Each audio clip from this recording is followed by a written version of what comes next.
Alam niyo po, pinapaalala po sa akin na noong 1965, napunta na pala dito ang aking ama at bumisita sa inyo habang nagkakampanya siya noon para maging presidente.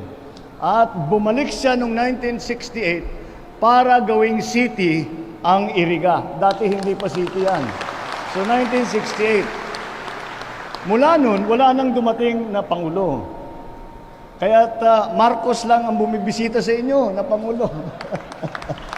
Hindi, malapit kayo sa puso namin. Kaya naman, nandito naman po kami. Ito po yung binuksan po natin doon sa 4 na lugar.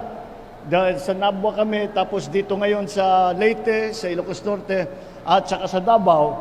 Ito yung bagong programa ng pamahalaan. At kung titingnan po ninyo ang nangyari doon sa ibang lugar, ang nangyari ay nagtayo po tayo ng mga pagtulong sa iba't ibang bagay, hindi lamang sa agrikultura, hindi lamang sa mga magsasaka, kung hindi, nandyan na rin po, naglagay na tayo ng extension parang desk para sa mga NBI clearance, para sa lisensya, para sa passport, lahat po ng mga pangangailangan ay nandyan na at hindi na kayo kailangan lumayo pa sa inyong pinanggagalingan.